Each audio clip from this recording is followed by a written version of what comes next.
जय हिंद सभी दोस्तों। कैसे हो आप सभी?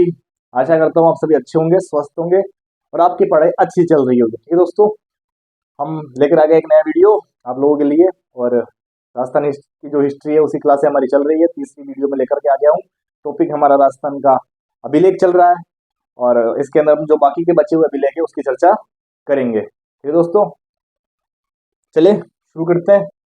मैं मैप तैयार कर लेता हूँ अपने राजस्थान का, जैसा हमने हर वीडियो में किया है।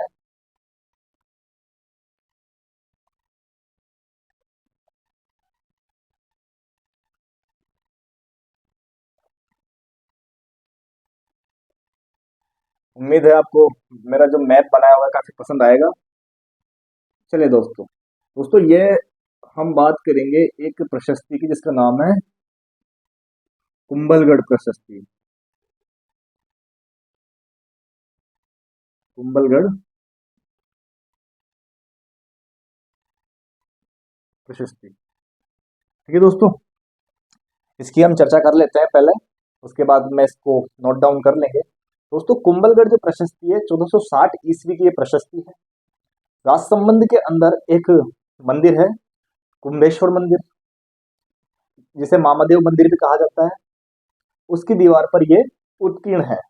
पूछ लिया था इसको उत्कीर्ण किसने किया था, तो महेश भट्ट नाम का एक व्यक्ति था जिसके द्वारा ये उत्कीर्ण की गई। इसकी भाषा संस्कृत है, इसकी लिपि नागरी है।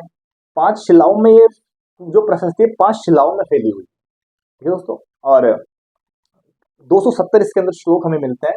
टोटल श्लोकों की जो संख्या है 270 है। 5 शिलाओं में फैली हुई प्रशस्ति है। महाराजा मोकल के समय की ये प्रशस्ति है। ठीक है दोस्तों, मोकल जो थे उनके समय की ये प्रशस्ति है। और इसके अंदर से हमें क्या क्या जानकारी मिलती है हम उसकी चर्चा करेंगे दोस्तों। ठीक है दोस्तों, चलिए बात करते हैं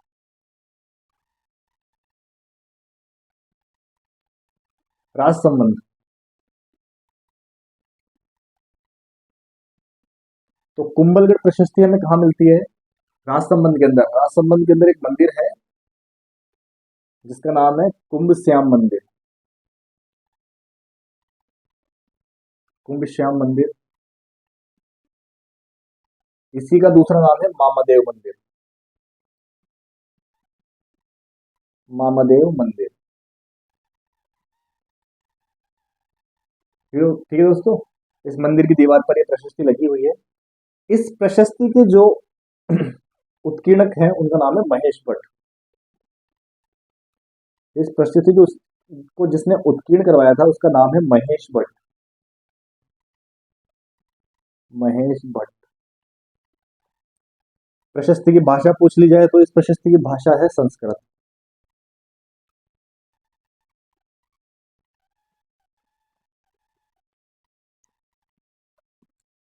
भाषा है संस्कृत। और लिपि पूछ ली जाए तो इसकी लिपि है नागरी।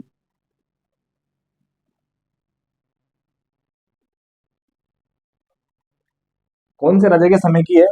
तो देखिए दोस्तों, इसका टाइम है वो है 1460।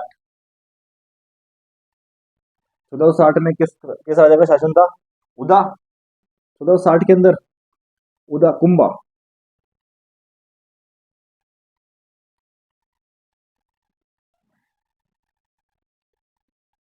अब देखेंगे हम क्या क्या जानकारी मिलती है इसके अंदर।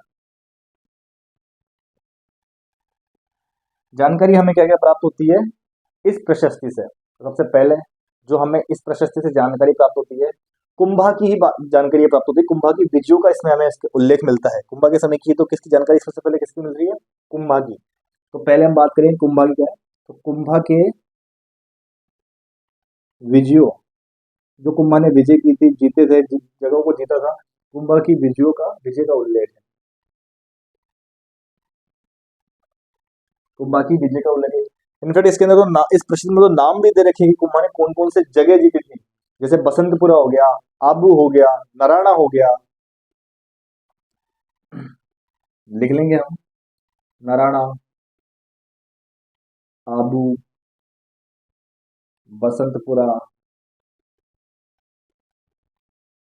और भी बहुत सारी चीजें हमें प्राप्त होती है। और भी बहुत सारी जगह है जिनके इसमें उल्लेख मिलता है। दोस्तों बात कर लेंगे नराणा। ये नराणा कौन सी जगह है? दोस्तों ये नराणा नारायणा है।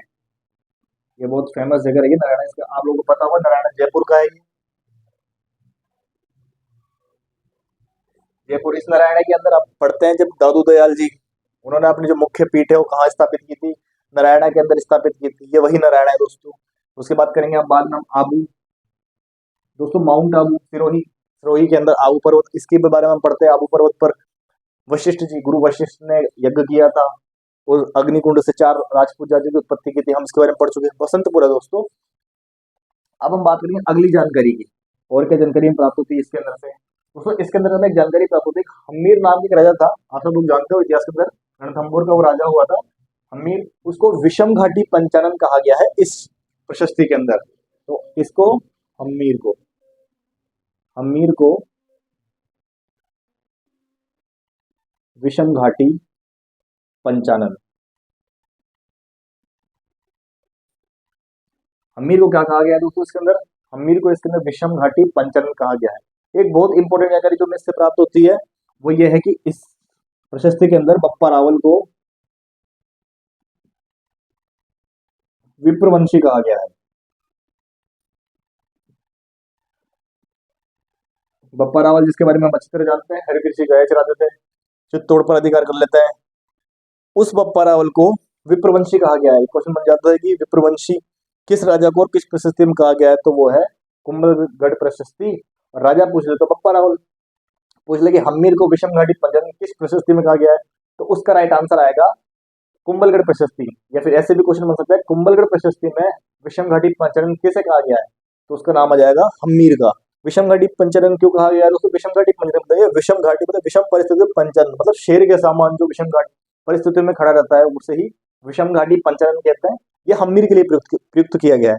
कुंभा की विजयों का उल्लेख है, कुंभा ने किसकी जगह पर विजय किए थे, नारायणा, उसमें जयपुर की जगह पड़ते हैं नारायणा, वो आता है, माउंट आबू आता है, आबू आता है, वसंतपुर आता है, जहाँ पे कुंभा की विजय हुई थी, उनकी हमें जानकारी प्राप्त होती है। तो इस प्रकार से दोस्तों पूरी पूरी प्रशस्ति है जिससे हमें जानकारी प्राप्त होती है। एक बार रिवीजन कर लेते हैं हम कि कुंभलगढ़ प्रशस्ति कहाँ से प्राप्त होती है, राजसमंद से। कौन से मंदिर से, कुंभ श्याम मंदिर, जिसे महादेव मंदिर भी कहा जाता है। दोस्तों ये जो मंदिर है कुंभलगढ़ दुर्ग में है, कुंभलगढ़ दुर्ग जो राजसमंद के अंदर है। कुंभलगढ़ दुर्ग आप सभी जानते होंगे, राणा कुंभा उसी दुर्ग में रहते थे, उसके अंदर उनकी जगह थी कटारगढ़, जिसके अंदर वो निवास करते थे, जिसे मेवाड़ की आंख कहा जाता है। और उसके पास में महादेव मंदिर, यहाँ पे कुंड है, महादेव कुंड नाम से, जहाँ पे कुंभा की ही हत्या उसके पुत्र उदा द्वारा कर दी जाती है, आप सब लोगों को पता होगा। और अगर आप लोगों को ये चीजें नहीं पता है तो जब हम मेवाड़ की इतिहास अब डिटेल में पढ़ेंगे तब मैं इन सभी चीजों की चर्चा करूंगा, और हम काफी डिटेल में इसकी चर्चा करेंगे, तब ये चीजें और कवर हो जाएगी। उस वक्त भी दोस्तों ये सारी चीजें आएंगी, हम उस वक्त और विस्तार से इनके ऊपर चर्चा करेंगे। पर अभी एक प्रशस्ति अभिलेख इनके तौर पे हम इसको पढ़ रहे हैं, तो जो महत्वपूर्ण महत्वपूर्ण जानकारियां है उसी पे अभी चर्चा की जा रही है। लिपि पूछ ले, इस प्रश्न लिपि कौन सी, तो संस्कृत लिपि है। लिपि नागरी है, भाषा संस्कृत है दोस्तों। टाइम कौन सा, 1460 ईस्वी का है। जानकारी क्या प्राप्त होती है, तो कुंभा की विजयों का उल्लेख है, नारायणा हो गया, आबू हो गया, वसंतपुरा हो गया, हम्मीर घाटी, हम्मीर को विषम घाटी पंचानन कहा गया है, और हम बात करेंगे कि बप्पा रावल को विप्रवंशी कहा गया है। तो दोस्तों इस तरह से हमें इसकी जानकारी प्राप्त होती है। ठीक है दोस्तों, अब हम बात करेंगे अगली प्रशस्ति की, जिसका नाम है एकलिंग, एकलिंग मंदिर प्रशस्ति। दोस्तों ये है जगह, इसके अंदर एक मंदिर है, एकलिंग जी का मंदिर है।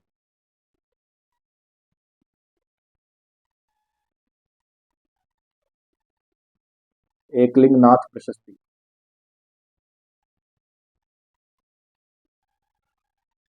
एकलिंग नाथ प्रशस्ति, एकलिंग नाथ जी को हम तो अच्छी तरह जानते ही है, मेवाड़ के जो राजा है वो स्वयं को एकलिंग जी का दीवान बताते हैं, और मेवाड़ का जो वास्तविक राजा है वो एकलिंग जी को बताते हैं। ठीक है दोस्तों, तो वही एकलिंग जी।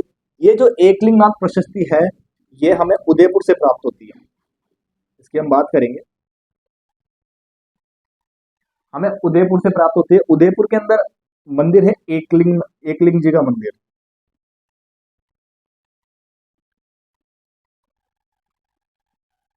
एकलिंग मंदिर है, उसकी दीवार पर ये प्रशस्ति लगी हुई है, तो वहां से हमें ये प्रशस्ति प्राप्त होती है। 1428 ईस्वी की प्रशस्ति है, 1428 ईस्वी की प्रशस्ति है। पूछ लिया कौन से राजा के समय की है, तो दोस्तों वो है मोकल, मोकल के समय की है। बात कर लेंगे भाषा संस्कृत है इसकी,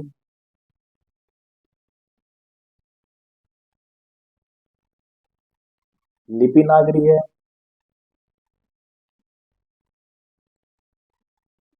भाषा संस्कृत है, लिपि नागरी है। उत्कीर्ण कौन करवाता है? वो भी बहुत अच्छा क्वेश्चन बन जाता है इसका। पूछ ले जाए कि इसका उत्कीर्ण कौन था? उत्कीर्ण था, पन्ना नाम का कोई व्यक्ति था। पन्ना के द्वारा उत्कीर्ण की गई थी। और हम बात करते हैं और क्या क्या जानकारी प्राप्त होती है हमें इसकी। इसके जो रचयिता थे वो कौन थे? रचयिता थे इसके कवि राजा वाणी विलास, योगीश्वर। योगीश्वर इनकी उपाधि थी।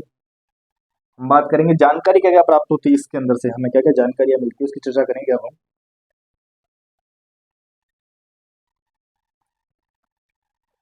ठीक है दोस्तों, सबसे पहले तो हम बात करेंगे जानकारी क्या क्या प्राप्त होती है। सबसे पहले जो हमें इसके अंदर जानकारी प्राप्त होती है तो हम्मीर की जानकारी प्राप्त होती है। भाई हम्मीर की उपलब्धियां थी, हम्मीर की क्या क्या जानकारी थी, हम्मीर ने क्या क्या युद्ध किए थे, तो हमें इसके अंदर से हम्मीर की जानकारी प्राप्त हो जाती है।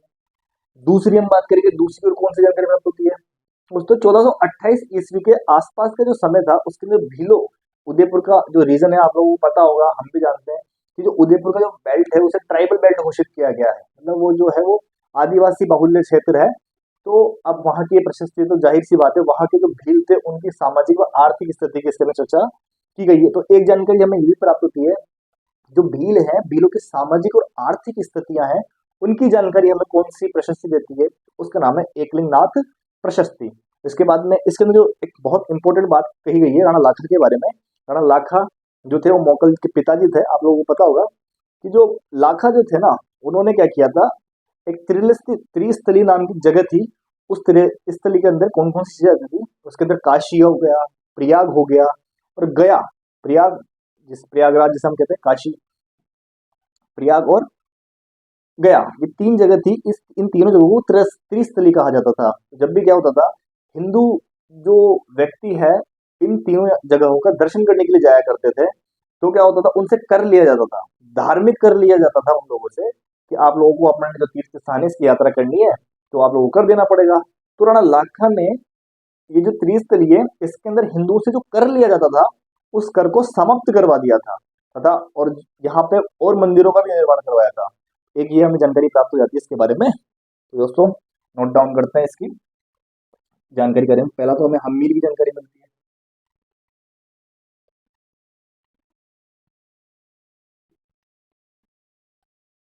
दूसरा,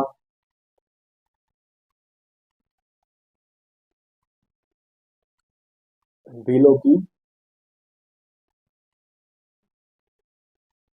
सामाजिक व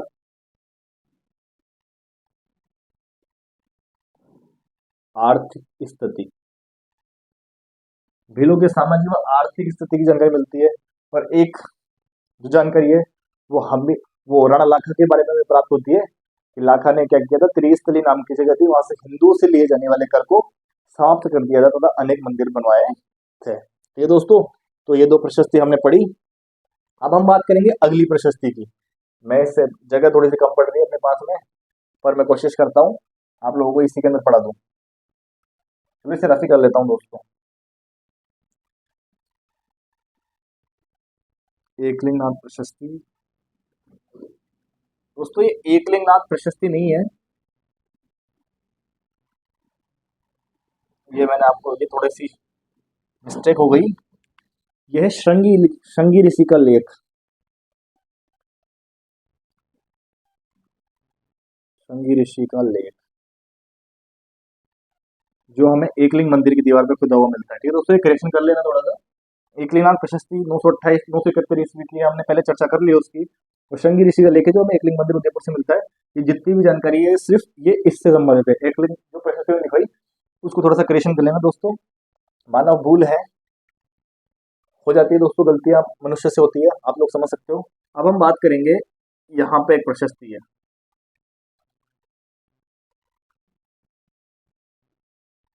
उसका नाम है कीर्ति स्तंभ।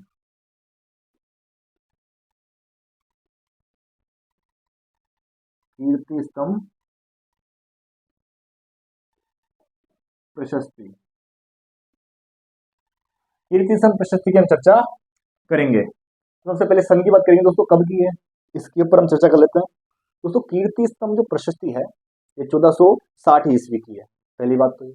दूसरी बात ये कहाँ मिलती है दोस्तों, विजय स्तंभ हमने देखा है चित्तौड़ दुर्ग के अंदर है। विजय स्तंभ की अगर हम थोड़ी सी जानकारी लेते हैं तो वो ये है कि जब महाराणा कुंभा सारंगपुर के युद्ध में विजयी हो जाते हैं तो वो विजय स्तंभ का निर्माण करवाते हैं, और विजय स्तंभ का निर्माण करवाते हैं। विजय स्तंभ एक बहुत ही अद्भुत इमारत है, शिल्प कलाओं से भरपूर है। उस विजय स्तंभ की 9वीं मंजिल के ऊपर ये जो प्रशस्ति हमें खुदी हुई मिलती है। दोस्तों इसके उत्कीर्णक की बात कर ले कि किसने इसको उत्कीर्ण किया था, तो उसका नाम है अत्रि। अत्रि भट्ट जिसने इसको उत्कीर्ण करना स्टार्ट किया था, परंतु उसकी मृत्यु हो जाती है, लेकिन इसको पूरा उसके पुत्र महेश भट्ट द्वारा किया जाता है। दोस्तों ये महेश भट्ट वो नहीं है जो मूवी बनाता है, ये महेश भट्ट दूसरे हैं, ठीक है दोस्तों। और इसके शिल्पी कीर्ति स्तंभ प्रशस्ति के शिल्पी कौन थे, तो 4 व्यक्ति के हमें नाम मिलते हैं, जेता, नाप्पा, पोमा और पुंजा। 4 व्यक्ति हैं जिनके हमें नाम मिलते हैं, इसके शिल्पी थे, ठीक है दोस्तों। अब हम बात करेंगे आगे की, इसके अंदर से हमें क्या क्या जानकारी प्राप्त होती है।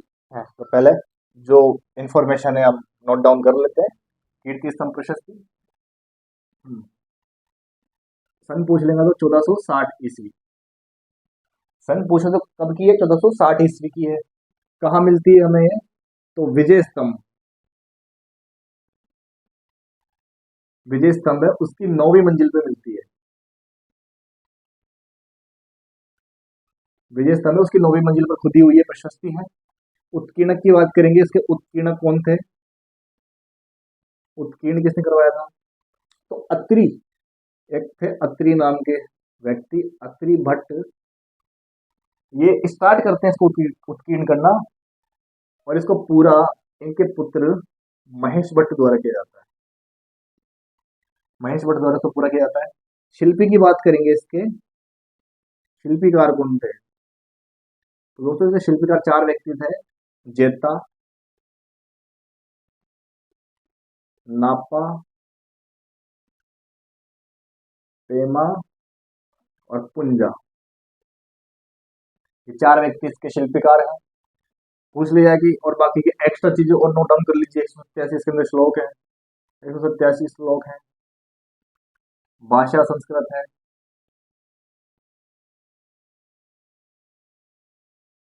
ठीक दोस्तों, जानकारी क्या क्या प्राप्त होती है इसके अंदर से हमें, ये थोड़ा इंपॉर्टेंट है। इसके अंदर से हमें क्या क्या जानकारी प्राप्त होती है, सबसे पहली हमें इसके अंदर जानकारी मिलती है महाराणा कुंभा की उपलब्धियां। महाराणा कुंभा की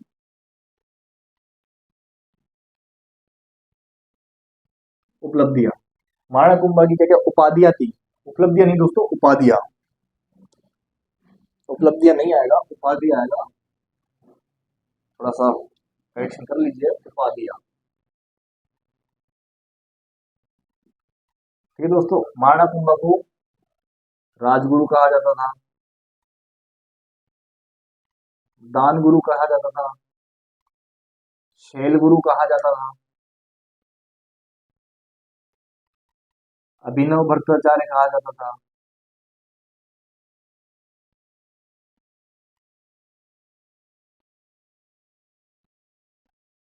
तो महाराणा कुंभा की उपाधियां थी। महाराणा कुंभा को क्या कहा जाता था, राजगुरु, राजाओं को आश्रय देने के लिए उन्हें राजगुरु कहा जाता था। अधिक वो दान देते थे, इस कारण से उन्हें दान गुरु कहा जाता था। शैल गुरु मतलब कि पहाड़ों के संरक्षण करता थे, पहाड़ों पर, इस कारण से उन्हें शैल गुरु कहा जाता था। काफी सारे संगीत ग्रंथ वो लिखते थे, इस कारण से उन्हें अभिनव भट्टाचार्य कहा जाता था। ये सारी चीजें उनको, उनकी उपाधियां थी, सारी चीजें महाराणा कुंभा की। इसकी जानकारी हमें मिलती है कीर्ति स्तंभ प्रशस्ति से। एक और जानकारी हमारे लिए बहुत इंपॉर्टेंट है, इसके अंदर दोस्तों मेवाड़ जो है, मेवाड़ को 4 भागों में बांटा गया है कि मेवाड़ एक एरिया, मेवाड़ के 4 भाग हैं। वो 4 भाग कौन कौन से हैं, पहला तो हो गया चित्तौड़, उसके बाद में दूसरा है बांगड़, वागड़ जिसे हम बोलते हैं, तीसरा है आघाट, हमने बात कर ली है इस आघाट की, आघाटपुर, आहट सभ्यता की हमने जब बात की थी, उसका अन्य नाम आठपुर या आघाटपुर हमने पढ़ा था, तो ये वही आघाट है। वागड़ दक्षिणी राजस्थान का जो क्षेत्र है वो वागड़ के अंदर आता है, जिसके अंदर डूंगरपुर, मासोड़ा, प्रतापगढ़ आता है, चित्तौड़ का, और एक खुद मेवाड़। तो मेवाड़ को 4 भागों में बांटा गया है इस प्रशस्ति के अंदर। ठीक है दोस्तों, तो ये प्रशस्ति थी कीर्ति स्तंभ प्रशस्ति। 1460 ईस्वी की है, वही कुंभा के समय की है। पूछ लिया किस राजा के समय की है, तो वही कुंभा के समय की है, 1460 में कुंभा ही है। तो दो प्रशस्ति हमें लगातार कुंभा के टाइम की मिल रही है, 1460 ईस्वी की। 1460 ईस्वी की प्रशस्ति है। अत्रि व महेश भट्ट इसके उत्कीर्णक है। शिल्पीकार जेता, नापा, पोमा और पुंजा शिल्पीकार हो गए इसके। पूछ लिया जाए कहाँ मिलती है, तो विजय स्तंभ की 9वीं मंजिल पर खुदी हुई है।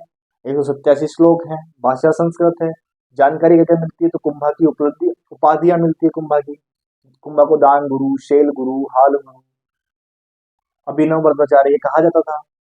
मेवाड़ को 4 भागों में बांटा गया है, चित्तौड़, आघाट, बागड़ और मेवाड़। ये कीर्ति स्तंभ प्रशस्ति थी। कुंभलगढ़ प्रशस्ति की बात करी हमने, कुंभशाह मंदिर मामादेव मंदिर के अंदर दीवार पे खुदी हुई मिली है, 1460 ईस्वी की प्रशस्ति है, कुंभा के समय की प्रशस्ति है। भाषा संस्कृत है। क्या क्या जानकारी देता है हमें, कुंभा के टाइम की प्रशस्ति हमें क्या क्या जानकारी मिलती है, तो कुंभा की हमें विजयों की जानकारी मिलती है, नारायणा को जीता था, आबू को जीता, बसंतपुरा को जीता, उसकी जानकारी हमें प्राप्त होती है। और क्या क्या जानकारी मिलती है, हमीर को विषम घाटी पंचन कहा गया है, बप्पा रावल को विप्रवंशी कहा गया है। हमने बात की श्रृंगी ऋषि का लेख। दोस्तों श्रृंगी ऋषि का लेख पहले मैंने एकलिंगनाथ प्रशस्ति लिखवा दिया था भूलवश, आप समझ सकते हो गलतियां मनुष्य से ही होती है, तो उससे करेक्शन करके आप श्रृंगी ऋषि का लेख लिख लेना। उदयपुर के अंदर एकलिंग मंदिर से हमें प्राप्त हुआ है, 1428 ईस्वी का है। उत्कीर्ण पुछ तो पन्ना है, योगेश्वर वाणी विलास रचयिता है। भाषा संस्कृत है। क्या क्या जानकारी मिलती है, हमीर की जानकारी मिलती है, उस समय मेवाड़ की जो स्थिति थी, मेवाड़ के अंदर भीलों की सामाजिक और आर्थिक स्थिति की जानकारी मिलती है। और एक जानकारी में बहुत इंपॉर्टेंट मिलती है कि जो वो थे राणा थे, राणा लाखा, उन्होंने क्या किया था कि पहले जो हिंदू जो व्यक्ति थे, वो अपने जब देवी देवता की यात्रा करने के लिए जाते थे, तो त्रिस्थली नाम की एक जगह थी। त्रिस्थली के अंदर कौन कौन सी जगह आती है, उसके अंदर एक तो काशी आता है, प्रयाग आता है, गया आता है। तो जब यहाँ की यात्रा करते थे तो उससे कर वसूला जाता था, उनसे कर लिया जाता था उन जगह की यात्रा करने के लिए। राणा लखा को जब ये बात पता चली तो उन्होंने उस कर को समाप्त करवा दिया। किसी व्यक्ति को अपने धर्म की यात्रा करने के लिए कर देने की कोई आवश्यकता नहीं है। अगर कोई व्यक्ति अपने धर्म के तीर्थ स्थानों पर जाएगा और यात्रा करेगा तो कर क्यों दे, कोई जरूरत नहीं कर वर देने की, तो उसने कर को हटा दिया। कर को हटाया ही नहीं, उसने और मंदिरों का निर्माण करवाया, तो हमें ये जानकारी प्राप्त होती है। तो दोस्तों इस प्रकार से हमने इनकी चर्चा की। अब हम बात करेंगे आगे की जो अभिलेख है और प्रशस्ति उनकी बात करेंगे।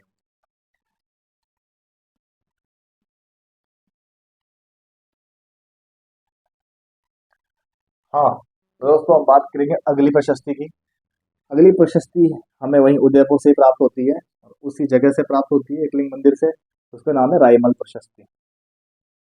रायमल प्रशस्ति, ठीक है दोस्तों। कहाँ से प्राप्त होती है हमें ये जो प्रशस्ति है, ये हमें एकलिंग मंदिर है उसके अंदर से हमें ये प्रशस्ति प्राप्त होती है। ये प्रसिद्धि जो है दोस्तों रायमल ने उत्कीर्ण करवाई थी। रायमल के समय उत्कीर्ण की गई थी 1488 ईस्वी के अंदर। और क्यों करवाई थी कि रायमल के द्वारा, रायमल जो है वो राणा सांगा के पिता है, और रायमल के द्वारा एकलिंग मंदिर का जीर्णोद्धार करवाया जाता है। तो जीर्णोद्धार के समय वो इस प्रशस्ति को उत्कीर्ण करवा देते हैं। उत्कीर्ण करने वाला जो व्यक्ति था उसका नाम अर्जुन था, और इसी व्यक्ति की देखरेख में उस मंदिर का जीर्णोद्धार होता है। ठीक है दोस्तों, तो ये जानकारी रायमल प्रशस्ति प्रशस्ति की थी। 101 इसके अंदर श्लोक है, और अब हम इसे नोट डाउन करते हैं। छोटी सी प्रशस्ति है, जानकारी इसकी इतनी है, तो लिखते हैं हम उसे। 1488 ईस्वी की प्रशस्ति है। कहाँ से मिलती है हमें, तो एकलिंग मंदिर के अंदर से मिलती है।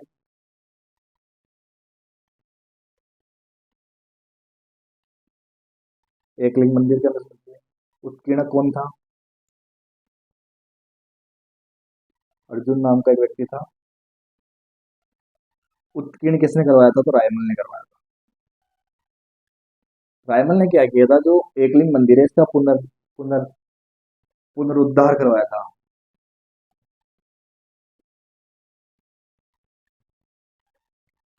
ठीक है, तो पुनरुद्धार है, जीर्णोद्धार कुछ भी कह लो, वो करवाया था रायमल ने। तो रायमल ने इस प्रशस्ति की क्या करवाई थी, उत्कीर्ण करवा दिया था अर्जुन के द्वारा। ठीक है दोस्तों, ये जानकारी है इस प्रशस्ति की।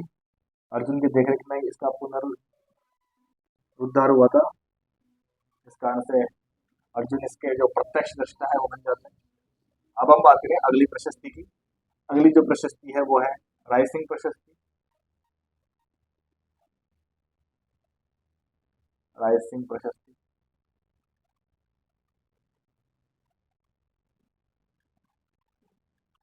रायसिंग प्रशस्ति की हम चर्चा करेंगे। रायसिंग प्रशस्ति जो है दोस्तों, ये हमें बीकानेर से प्राप्त होती है।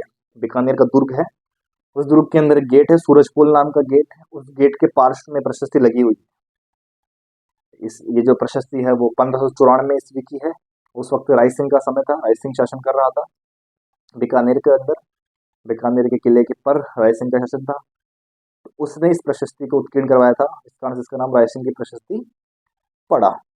ये दोस्तों, इसकी भाषा संस्कृत है, लिपि नागरी है। इसको उत्कीर्ण करने वाला व्यक्ति जेता था। जेता नाम का एक व्यक्ति था जिसने रायसिंह प्रशस्ति को उत्कीर्ण करवाया था। और हम बात करेंगे कि रायसिंह प्रशस्ति में क्या क्या जानकारी मिलती है। तो रायसिंह प्रशस्ति के अंदर जो हमें जानकारी प्राप्त होती है, पहली तो ये है कि हमें बीका से लेकर के जो रायसिंह है, यहाँ तक के जितने भी राजा हुए उनका हमें क्रमबद्ध अध्ययन मिलता है, वर्णन मिलता है। बीका जिसे आप लोग जानते होंगे, जिसने रायसिंह जो बीकानेर की स्थापना करवाई थी, बीका ने रायसिंह, बीका से लेकर के रायसिंह तक का हमें इसके अंदर वर्णन मिलता है। अगली क्या जानकारी मिलती है? अगली जानकारी जो हमें इससे प्राप्त होती है दोस्तों, वो यह है कि जो रायसिंह था, इसने काबुल विजय की थी। तो काबुल विजय की जानकारी भी हमें इस प्रशस्ति से प्राप्त हो जाती है। आप लोगों को पता होगा, जो रायसिंह था वह अकबर के दरबार में रहता था। अकबर की जो सेना है उसका सेनापति होकर के युद्ध किया करता था। जिस तरह से आमेर के राजा मानसिंह किया करते थे, उसी प्रकार से रायसिंह भी करता था। तो अकबर की सेना जब काबुल जा रही थी, उस समय रायसिंह भी बतौर सेनापति के रूप में जाता है अकबर के साथ में, और जो काबुल है वह युद्ध करता है और बकायदा काबुल को जीत लेता है। तो काबुल की जो विजय है रायसिंह की, उसका वर्णन हमें इस प्रशस्ति से मिल जाता है। और तीसरी जानकारी मिलती है हमें, बीकानेर का दुर्ग है उसका निर्माण किसने करवाया था, कैसे करवाया था, इसकी भी हमें इस प्रशस्ति से जानकारी प्राप्त होती है। तो चलिए इसे नोट डाउन करते हैं, क्या क्या हमें जानकारी प्राप्त होती है। रायसिंह प्रशस्ति कब की है? सबसे पहले तो 1594 1594 ईस्वी की प्रशस्ति। कहाँ प्राप्त होती है हमें? तो बीकानेर दुर्ग है, बीकानेर दुर्ग। बीकानेर दुर्ग के जो सूरजपुर गेट है, बीकानेर दुर्ग के सूरजपुर गेट है, उसके पार्श्व से हमें ये प्राप्त होती है। इसका जो उत्कीर्ण करने वाला है, इसको उत्कीर्ण किसने किया था? तो उसका नाम है जेता। किसके समय की? रायसिंह के समय की।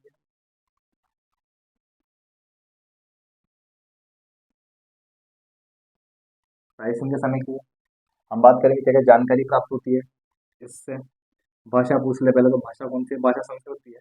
दोस्तों, अधिकतर जो हमें प्राप्त होएगी प्रशस्तियाँ, लिपियाँ, अभिलेख, वो भी सब संस्कृत भाषा है, उसको संस्कृत भाषा ही प्रचलन देती है। तो दोस्तों, जानकारी क्या क्या प्राप्त होती है उसी से करेंगे। सबसे पहले हमें जो जानकारी प्राप्त हुई वो हुई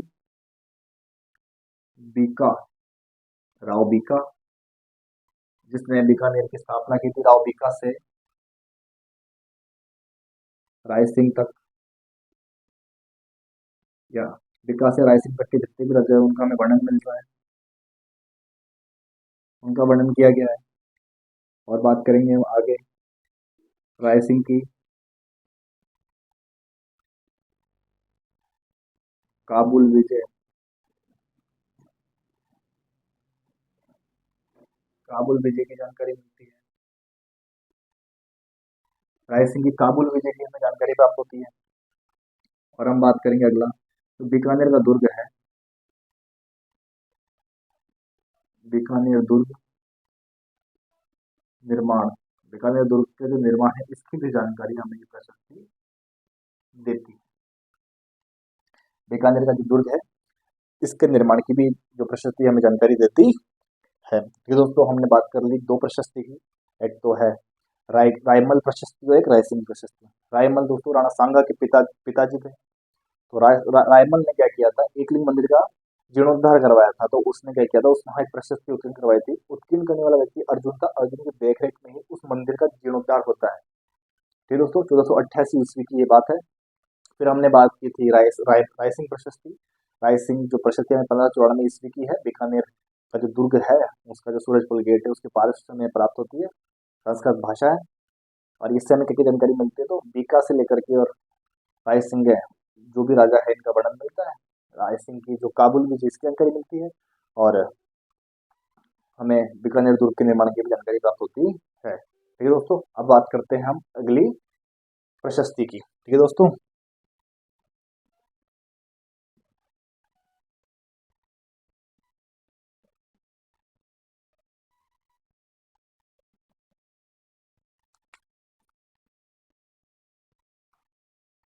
अगली जो प्रशस्ति है उसकी हम बात करेंगे। ये एक जगह पड़ती है पाली, इसके अंदर हमें एक प्रशस्ति मिलती है रणकपुर।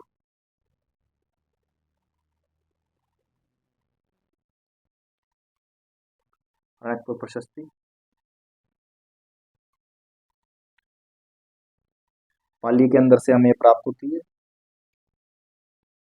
रणकपुर जो जैन प्रशस्ति है ये हमें पाली के अंदर से प्राप्त होती है। 1438 ईस्वी की ये प्रशस्ति है, कुंभा के समय की, आप लोगों को पता होगा।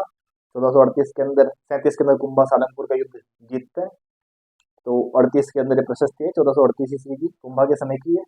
भाषा जो है इसकी संस्कृत भाषा है, रणकपुर प्रशस्ति की संस्कृत भाषा है। दोस्तों इसके अंदर से जो जानकारी प्राप्त होती है ना वो बिल्कुल अलग जानकारियां हैं और ऐसी जानकारी है जो सोचने पर मजबूर कर देती है। या तो इतिहास में पहले पढ़ा गया वो गलत था या फिर ये प्रशस्ति गलत है। क्या क्या जानकारियां हैं उसकी हम चर्चा करेंगे। पहली जानकारी तो यह है कि इसके अंदर कालभोज और बप्पा रावल दोनों को अलग अलग बताया गया है।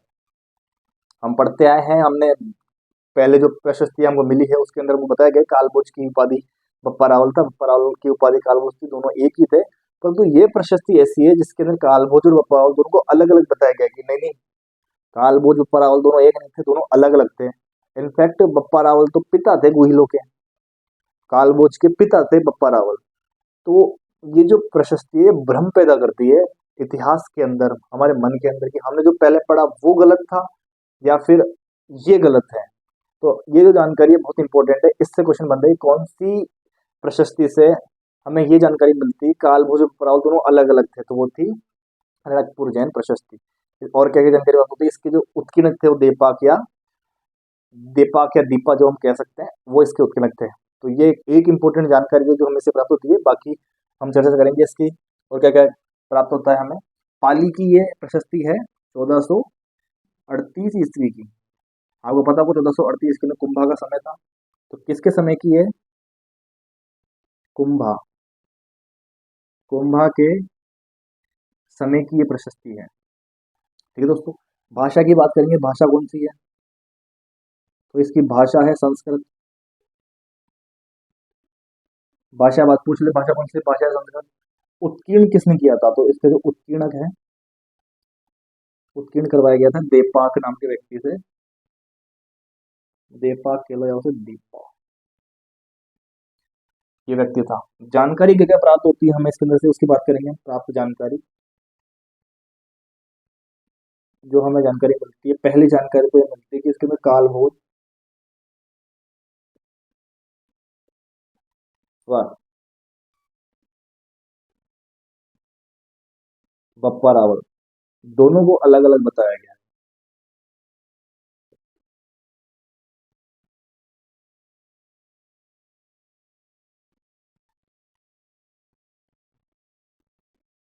कालभोज और बप्पा रावल दोनों को अलग अलग बताया गया है।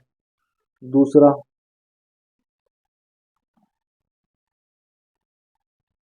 बप्पा रावल को गोहिलों का पिता कहा है। बप्पा रावल को गोहिलों का पिता कहा गया है। और तीसरा, दोस्तों ये दो ही जानकारी इसकी इंपॉर्टेंट है, बाकी की तो हम जो एग्जाम में नहीं बनते हम उनकी चर्चा नहीं करेंगे। तो दोस्तों ये जो प्रशस्ति है ये रही इसकी जानकारी। दोस्तों बात करेंगे अगली जो प्रशस्तियां है उनकी। अब हम बात करेंगे एक और प्रशस्ति है, एक और लेख है जिसका नाम है आमेर का लेख। मैं एक मैप बना देता हूँ राजस्थान का।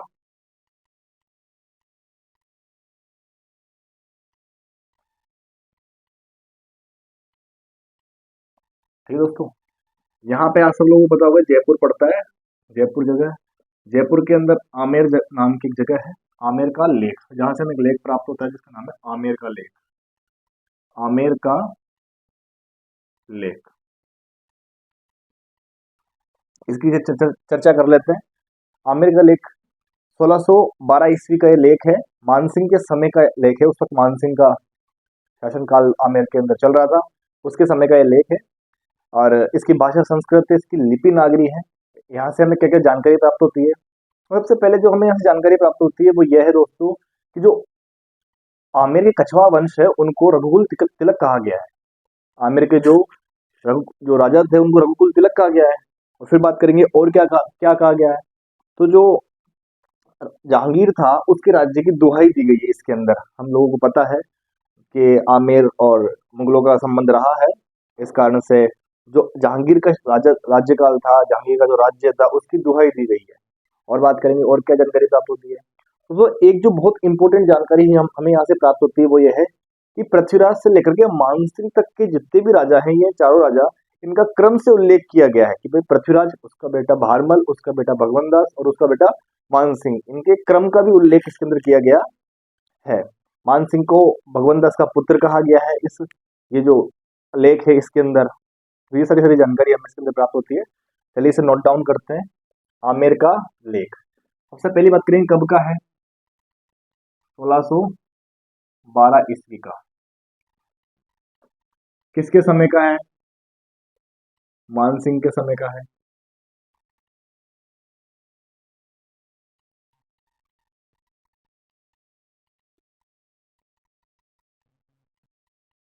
मानसिंह के समय का है।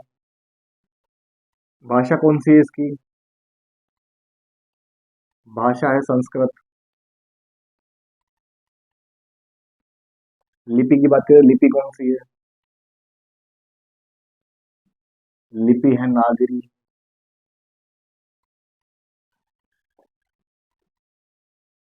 जानकारी क्या क्या हमें इससे प्राप्त होती है, तो जानकारी की हम बात करेंगे। पहली जो हमें जानकारी प्राप्त होती है वो यह है कि जो आमेर के कछवाहा वंश के जो राजा हुए हैं उनकी एक उपाधि, उसका उल्लेख मिलता है। उस उपाधि का नाम है रघुकुल तिलक। तो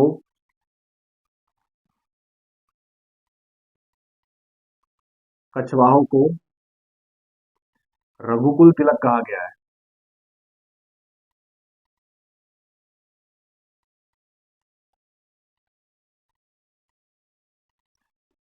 और अगली कौन सी जानकारी मिलती है?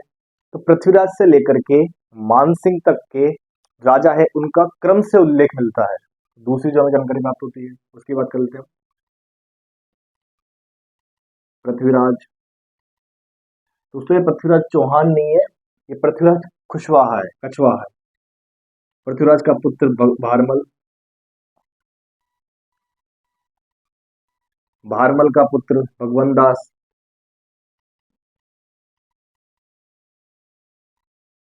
भगवान दास कह लो या भगवान दास कह लो एक ही बात है, दोनों नाम हमें मिलते हैं। और मानसिंह। सबसे इंपॉर्टेंट बात है ये जो जितने भी ये राजा हैं इनका क्रम से उल्लेख मिलता है।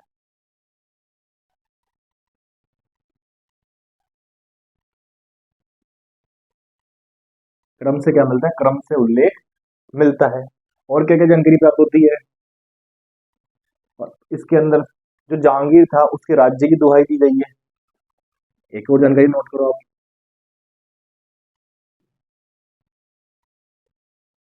जहांगीर के राज्य की दुहाई दी गई है। और क्या जानकारी मिलती है हमें? तो चौथी जानकारी है कि जो आमेर और मुगल थे, इनकी जो संधि हुई थी, संबंध हुए थे, उनकी भी हमें इसके अंदर जानकारी मिलती है। आप लोगों को पता होगा 1564 के अंदर अकबर और 1562 के अंदर अकबर और भारमल की मुलाकात होती है, दोनों में संधि हो जाती है। संधि के मुताबिक भारमल की जो पुत्री थी उसकी शादी अकबर के साथ कर दी जाती है। तब से इन दोनों के बीच में जो संबंध है वो चलते आ रहे हैं। तो आमेर के जो और आमेर के जो कछवा वंश था, आमेर के कछवा वंश तथा मुगलों के संबंधों की भी जानकारी हमें प्राप्त होती है संधि से। तो लिख लेंगे आमेर व मुगलों। के संबंधों की जानकारी, संबंधों की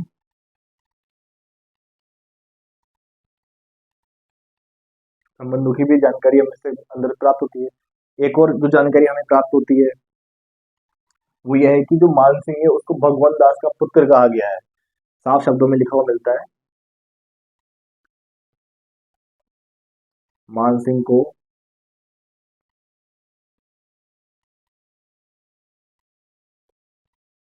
भगवंत दास का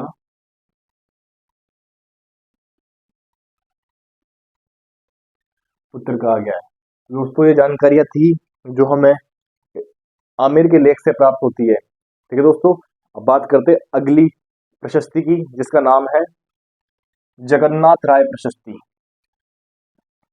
ये वही उदयपुर जगह है, उदयपुर जगह से हमें प्रशस्ति प्राप्त होती है जिसका नाम है जगन्नाथ राय प्रशस्ति। जगन्नाथ राय प्रशस्ति, इसकी चर्चा करते हैं हम। जगन्नाथ राय जो प्रशस्ति है दोस्तों, ये हमें उदयपुर से प्राप्त होती है। ठीक है, उदयपुर के अंदर एक मंदिर है जगन्नाथ मंदिर, आप सब लोगों को पता होगा। जगन्नाथ मंदिर जग मंदिर दोनों दोनों पिछोला झील के अंदर ये बने हुए हैं। जगन्नाथ मंदिर है उसकी जो दीवार पर लगी हुई प्रशस्ति है जगन्नाथ राय प्रशस्ति। जगन्नाथ जो मंदिर है वो जगत सिंह प्रथम द्वारा बनवाया गया था और उसने ही इस प्रशस्ति को उत्कीर्ण करवाया था, खुदवाया था इस प्रशस्ति को। तो जगन्नाथ राय प्रशस्ति है। इसके अंदर से इसके जो रचयिता थे वो थे कृष्ण भट्ट तेलंग, उसका नाम था कृष्ण भट्ट तेलंग। और बात करेंगे क्या क्या जानकारी मिलती है तो दोस्तों इस प्रशस्ति के अंदर हमें हल्दी घाटी का जो युद्ध है उसकी जानकारी प्राप्त होती है। और जो दूसरी जानकारी हमें प्राप्त होती है वो यह है कि जो बप्पा रावल है उससे लेकर के जो राणा सांगा है उन सब के जितने भी राजा हुए उनका क्रम से उनका वर्णन मिलता है कि कौन कौन से राजा हुए हैं। तो चलो बात करेंगे अब कहाँ से प्राप्त हुई है जगन्नाथ राय प्रशस्ति। तो हमारा आंसर आएगा उदयपुर से। उदयपुर में कौन सी जगह से? तो उदयपुर के अंदर जगन्नाथ मंदिर है, जगन्नाथ मंदिर है, वहां से हमें जगन्नाथ राय प्रशस्ति मिलती है। और इस जगन्नाथ मंदिर का जो निर्माण है, इस जगन्नाथ मंदिर का निर्माण करवाया था जगत सिंह प्रथम ने, जगत सिंह प्रथम के द्वारा इसका क्या करवाया गया था, निर्माण करवाया गया था। ठीक है दोस्तों, रचयिता कौन थे?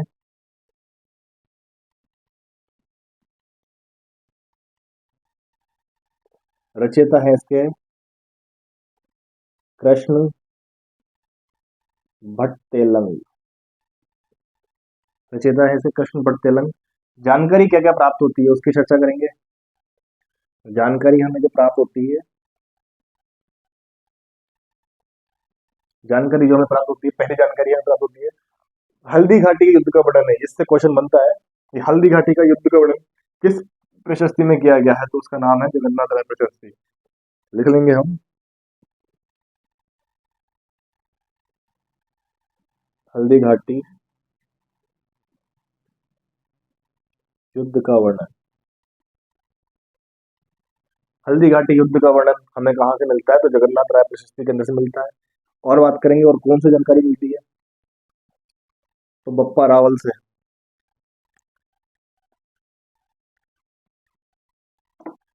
अगली बात करेंगे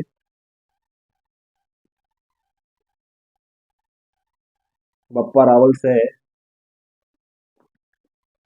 जो राणा सांगा है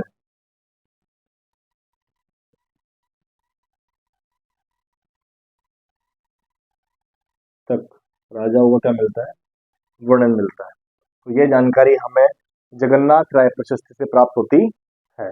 दो लेख हमने पढ़े, दो, एक आमिर का लेख पढ़ा और एक जगन्नाथ राय प्रशस्ति पढ़ी।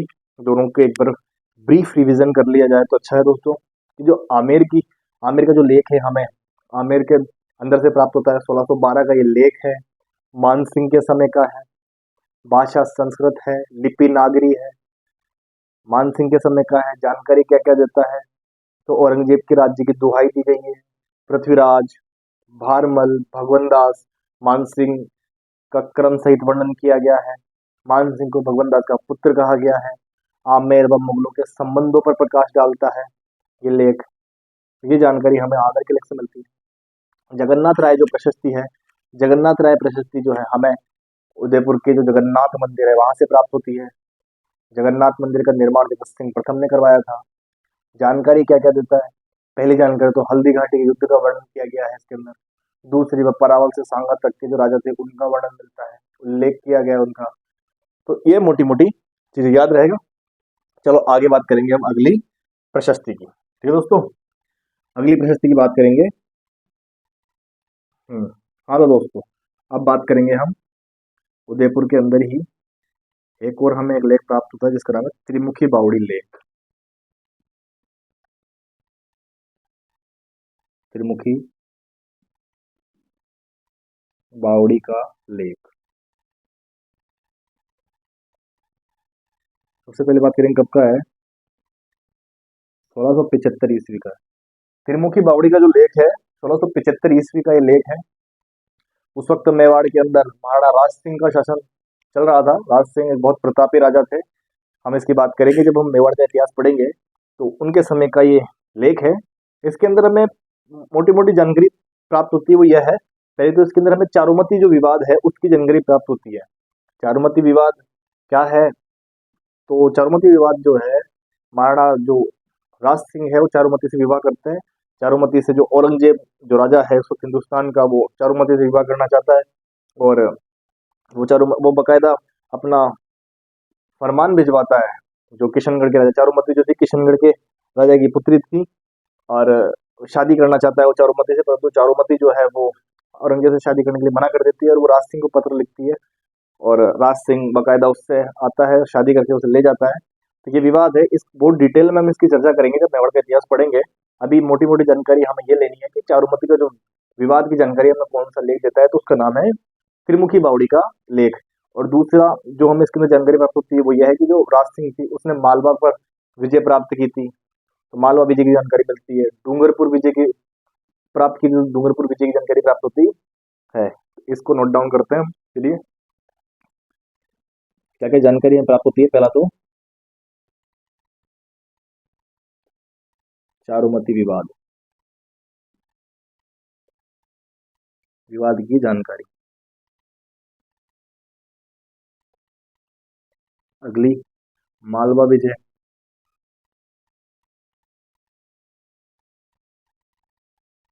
फिर और बात करेंगे नेक्स्ट, डूंगरपुर।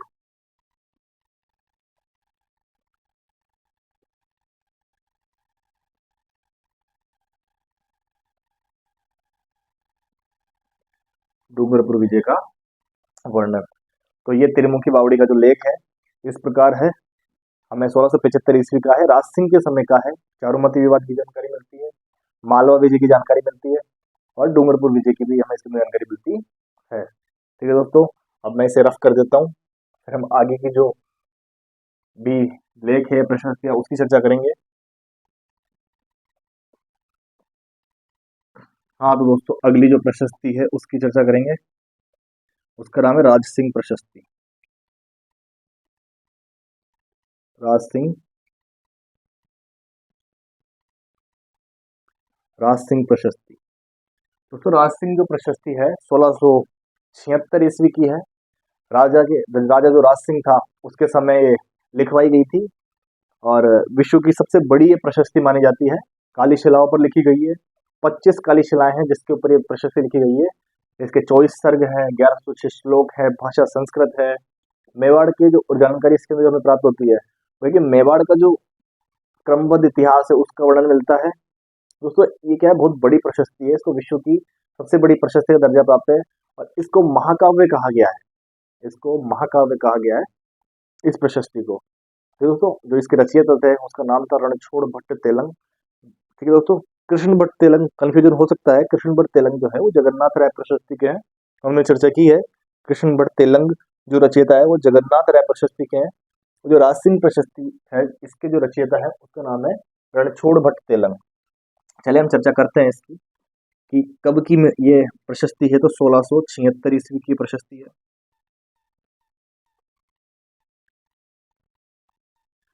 1676 ईस्वी की प्रशस्ति है। इसके जो रचयिता हैं उस रचयिता का नाम है रणछोड़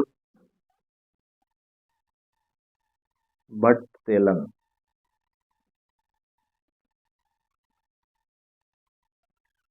रचयिता है रणछोड़ भट्ट तेलंग। और बात करेंगे मतलब कितनी शिलाओं पे लिखी गई है, तो 25 शिलाओं पे लिखी गई है। और शिलाएं कौन सी? काली शिलाएं हैं।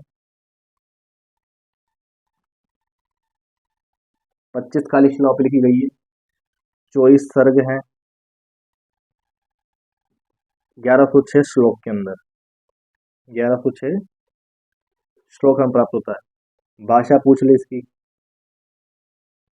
भाषा संस्कृत है। भाषा संस्कृत है। जानकारी क्या क्या देता है हमें, उसकी चर्चा करेंगे। तो जानकारी हमें इसके अंदर मेवाड़ का जो इतिहास है, मेवाड़ का क्रमबद्ध इतिहास मिलता है। मेवाड़ का क्रमबद्ध इतिहास हमें प्राप्त होता है। और दोस्तों 25 काली शिलाओं पर लिखी गई है, तो इस कारण से विश्व की सबसे बड़ी प्रशस्ति कहा जाता है। एक हमें जानकारी मिलती है, तो विश्व की सबसे जो बड़ी प्रशस्ति है,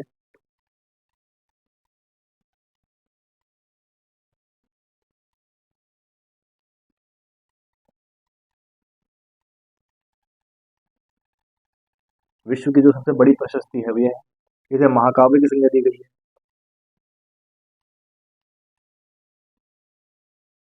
महाकाव्य की इसकी संज्ञा दी गई है। तो दोस्तों ये थी मोटी मोटी जानकारी, मुख्य मुख्य जो भी प्रशस्तियां हैं, लेख है, अभिलेख है, हमने उनकी चर्चा कर ली है। ठीक है दोस्तों, अब हम थोड़ा सा रिविजन कर लेते हैं कि हमने आज क्या क्या पढ़ा। मुख्यतः आज हमने 3 या 4 जो प्रशस्तियां हैं उनकी चर्चा की है। जो पहली हमने लेख की चर्चा की थी उसका नाम था आमेर का लेख। दोस्तों आमेर का लेख जो है वो हमें आमेर से प्राप्त हो रहा है। आमेर जयपुर के अंदर पड़ता है। पहले आमेर एक जगह थी, जयपुर नहीं था। जयपुर की स्थापना सवाई जयसिंह द्वारा करवाई गई थी, उसके बाद में जयपुर हुआ, पहले आमेर ही था। 1600 जो 12 है, 1612 की ये प्रशस्ति है, आमेर का लेख, जो हमें आमेर से प्राप्त होती है। उस वक्त आमेर के अंदर राजा मानसिंह का शासन था। मानसिंह के समय की ये प्रशस्ति है, ये लेख है। इसके अंदर हमें आमेर के जो राजा थे उनका क्रम से वर्णन मिलता है कि पहले पृथ्वीराज थे, उनके पुत्र भारमल थे, फिर उनके पुत्र भगवत दास हुए, फिर उनके बाद में मानसिंह राजा बनते हैं। तो इनका जो क्रम है हमें क्रम से वर्णन मिलता है। और बात करेंगे हम, तो जो जहांगीर है उसके राज्य की दुहाई दी गई है इसके अंदर। और बात करेंगे कि जो आमेर और मुगलों के जो संबंध थे, उन संबंधों पर भी ये लेख प्रकाश डालता है कि कैसे वो सबके संबंध रहे होंगे, क्या क्या संबंध उनके बीच में थे। और बात करेंगे क्या क्या और क्या जानकारी मिलती है, तो भगवान दास का बेटा मानसिंह को कहा गया है। इसकी लिपि जो है वो नागरी है, भाषा संस्कृत है। उसके बाद फिर हमने बात की थी जगन्नाथ राय प्रशस्ति की, जो उदयपुर के अंदर जगन्नाथ मंदिर में लगी हुई थी। और बात करेंगे जगन्नाथ मंदिर का निर्माण जगत सिंह प्रथम ने करवाया था। और ये जो जगन्नाथ राय प्रशस्ति, इसके जो रचयिता थे वो थे कृष्ण भट्ट तेलंग। इसके जो रचयिता थे वो कृष्ण भट्ट तेलंग थे। रणछोड़ भट्ट भट्ट जो तेलंग है वो दोस्तों राज सिंह प्रशस्ति के रचयिता है। कृष्ण भट्ट तेलंग जगन्नाथ राय प्रशस्ति के रचयिता है। इन दोनों के अंदर कंफ्यूजन होता है, तो ये चीजें आप अच्छी तरह क्लियर कर लेना कि रणछोड़ भट्ट तेलंग कौन सी प्रशस्ति के रचयिता है और कृष्ण भट्ट तेलंग कौन सी प्रशस्ति के रचयिता है। फिर हम बात करेंगे और क्या क्या जानकारी प्राप्त होती है हमें, तो हल्दी घाटी युद्ध का वर्णन मिलता है। उसके अंदर से बप्पा रावल से राणा सांगा तक के जो राजा हुए हैं उनका वर्णन मिलता है, उल्लेख मिलता है जगन्नाथ राय प्रशस्ति से। फिर हमने त्रिमुखी बावड़ी का लेख पढ़ा था, अभी मैंने रफ कर दिया, यहाँ से जगह नहीं थी। जो त्रिमुखी बावड़ी का लेख था जो 1675 ईस्वी का था, उस वक्त मेवाड़ के अंदर राज सिंह का शासन था।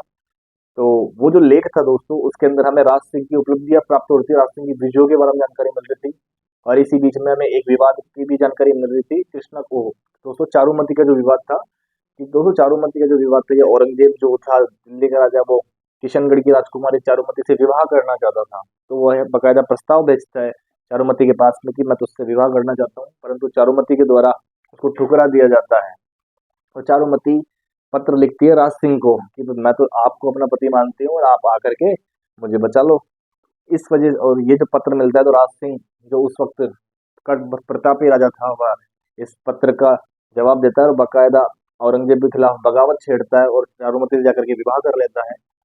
तो ये विवाद था, जिस कारण से चारों औरंगजेब और राज सिंह के बीच में काफी द्वेष उत्पन्न हो जाता है, और जो औरंगजेब और राज सिंह से कुछ परगने छीन लेता है, जिसकी हम बात करेंगे। इसी चारुमती विवाद के बीच में एक हाडी रानी सलह कंवर और चूड़ावत की एक बहुत ही प्रसिद्ध कहानी हमें सुनने को मिलती है कि जब औरंगजेब की सेना अजमेर की तरफ कूच करती है, तो उसको बीच में ही जो चूड़ावत थे वो रोक लेते हैं और बकायदा युद्ध करते हैं। और जो हाडी रानी थी, जिसका नाम था सलह कंवर, अपना सिर काट के दे देती है।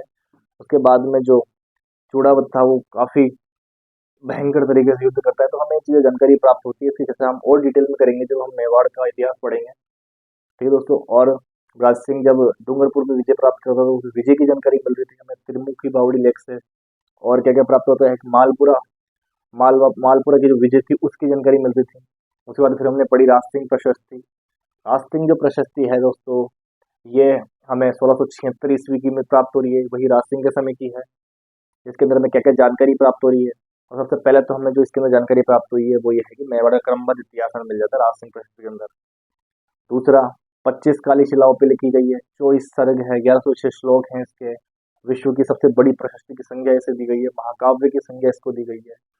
तो इस तरह से दोस्तों ये प्रशस्तियां हमने पढ़ी, और जो मुख्य मुख्य प्रशस्तियां थी उसकी चर्चा हमने कर ली है दोस्तों। अब हम नेक्स्ट जो वीडियो में एक नए टॉपिक के साथ स्टार्ट करेंगे। आप इन्हीं सभी को पढ़ना, नहीं समझ में तो फिर से देखना, शेयर करना, और पसंद वीडियो किस तरह मैं पढ़ा रहा हूँ आप लोगों को समझ आ रहा है तो कमेंट जरूर करना। आपके कमेंट हमें मोटिवेट करते हैं, मोटिवेशन मिलता है कमेंट से हमको। और दोस्तों आगे इसी तरह से वीडियो मैं लाता रहूँगा आप लोगों के लिए। पढ़ाई नहीं रुकनी चाहिए किसी की भी, पैसों के अभाव से किसी की पढ़ाई ना रुके, इस कारण से एक अभियान चलाया जा रहा है फ्री क्लासेस के लिए। आप आराम से इन्हें पढ़िए, जितनी बार हो सके देखिए, कोई दिक्कत नहीं है दोस्तों। ठीक है दोस्तों। और शेयर ज़रूर कीजिए वीडियो को, सब्सक्राइब कीजिए। ये आप लोगों के शेयर से, सब्सक्राइबर से हमें बहुत मोटिवेशन मिलता है, और आगे भी हम इसी तरह से और वीडियो बनाएंगे, टॉपिक पर चर्चा करते रहेंगे। तब तक के लिए जय हिंद, जय भारत।